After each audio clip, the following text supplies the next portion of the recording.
নতুন স্বাদে পনিরের মজার রান্না খুঁজছেন? সর্ষে পনির হতে পারে আপনার সেরা পছন্দ। ঐতিহ্য আর আধুনিকতার অসাধারণ সংমিশ্রণ। সর্ষের তেল, সর্ষে বাটার ঝাঁঝ, নরম পনিরের মোহনীয় সংমিশ্রণে তৈরি ফ্রেশ পনির, সাথে ঝাঁঝালো মিষ্টি স্বাদের রসালো পেঁয়াজ কুচি, টাটকা ঝাল সতেজ কাঁচা লঙ্কার সাথে রসে ভরা টক মিষ্টি টমেটো আর ঘন সুগন্ধি ঝাঁঝালো সর্ষে বাটার সাথে খাঁটি সর্ষের তেল। রয়েছে স্বাদ মতো নুন, যা সব স্বাদকে একসাথে বাঁধবে। সুগন্ধি মিষ্টি কণা চিনির সাথে তাজা রসালো পাতিলেবুও রয়েছে। এই রেসিপিটি আপনার খাবারের টেবিলে যোগ করবে এক ব্যতিক্রমী অভিজ্ঞতা। ভাত, রুটি বা পরোটার সঙ্গে এটি এক কথায় অনবদ্য ভোজনের অনুভূতি দেবে। ঝটপট তৈরি করে নেওয়া যায়, তাই একবার বানিয়ে দেখুন। আপনার রান্নাঘরের গল্পকে করে তুলুন আরও রঙিন। রুচিতে যোগ করুন নতুন মাত্রা। নরম আর তুলতুলে ফ্রেশ পনির নেবেন। ফ্যাটযুক্ত পনির হলে স্বাদটা অনেক গুণ বেশি পাবেন, আর ফ্যাটবিহীন হলে একটু তো তফাৎ হবেই। প্যানের মধ্যে সর্ষের তেল দিয়ে রাইট ওয়েতে হিট করে নিয়ে মিডিয়াম ফ্লেমে রেখে প্রত্যেকটা পনিরের টুকরো ছেড়ে দিলাম। চারিপিঠ লাল লাল রং ধরিয়ে ভেজে নেব। পনিরগুলো আপনারা আপনাদের পছন্দ মতো শেপ দিয়ে নিতে পারেন, তবে খুব বড় বড় করে টুকরো করবেন না, সেক্ষেত্রে জুসটা পুশ হবে না আর টেস্টটাও ভালো লাগবে না। By the way, hello everyone, আমি শ্রাবন্তী।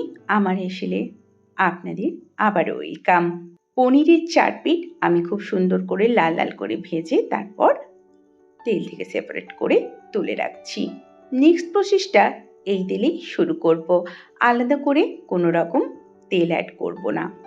অ্যাড করছি ঝাঁঝালো মিষ্টি স্বাদের রসালো পেঁয়াজ কুচি, সাথে 1 চিমটি নুন, যেটা পেঁয়াজটাকে হেল্প করবে নরম হতে তাড়াতাড়ি। লো ফ্লেমে রেখে পেঁয়াজটাকে জাস্ট নরম করে নিলাম, ক্রাঞ্চি কিংবা লাল রং কিন্তু ধরালাম না। অ্যাড করছি একটা বড় সাইজের রসে ভরা টক মিষ্টি লাল টুকটুকে টমেটোর ছোট ছোট টুকরো। মশলা কষানোর প্রসেসটা কিন্তু লো ফ্লেমেই চলবে। টমেটো নরম হয়ে এলে অ্যাড করছি টাটকা ঝাল তাজা কাঁচা লঙ্কার কিমা। অবশ্যই এটা আপনারা আপনাদের স্বাদ মতো অ্যাড করে নিতে পারেন। নিরামিষ বানাতে চাইলে পেঁয়াজটা স্কিপ করতে পারেন। সামনে হোলি স্পেশাল মেনুতে এটা স্পেশাল চমক হতে পারে। কাঁচা লঙ্কার কিমা দিয়ে হালকা নাড়াচাড়া করার পর ঘন সুগন্ধি আর ঝাঁঝালো সর্ষে বাটা দিয়ে দিলাম 2 টেবিল চামচ।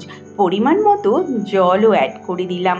জলটা একটু বেশি লাগবে, কারণ পনিরটা কিন্তু বেশ খানিকক্ষণ ফুটবে এই জলের মধ্যে। স্বাদের ব্যালেন্স রাখতে অ্যাড করলাম সুগন্ধি মিষ্টি কণা চিনি। আপনারা চাইলে স্কিপও করতে পারেন বা নিজেদের স্বাদ মতো চিনির পরিমাণটা অ্যাড করে নিতে পারেন। ফুটে উঠলে ভেজে রাখা পনিরগুলো অ্যাড করে দিয়ে 10 মিনিট মতো ফুটতে দেব মিডিয়াম ফ্লেমে। গ্রেভিতে ঝটপট তৈরি করা এই সহজ অথচ ভিন্নধর্মী পনিরের রেসিপি আপনাদের কেমন লাগলো কমেন্ট করে অবশ্যই জানাবেন। ভালো লাগলে লাইক শেয়ার করার অনুরোধ রইল।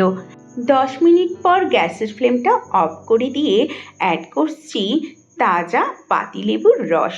পাতিলেবুর রসের টক গ্রেভিটাকে টক স্বাদ দেবে না, কিন্তু গ্রেভির স্বাদটাকে আরও মোহনীয় করে তুলবে। লেবুর রস মিশিয়ে নিয়ে অ্যাড করছি ঝাঁঝালো খাঁটি সর্ষের তেল। পনিরের পদটি এর ফলে হয়ে উঠবে স্বাদ ও ঘ্রাণে অতুলনীয়। বানিয়ে ফেলুন সামনের হোলিতেই খুব তাড়াতাড়ি, আর হয়ে যান অতুলনীয় মোহনীয় স্বাদের আপনিও ভাগিদার। পাশে থাকুন, সাথে থাকুন। টাটা।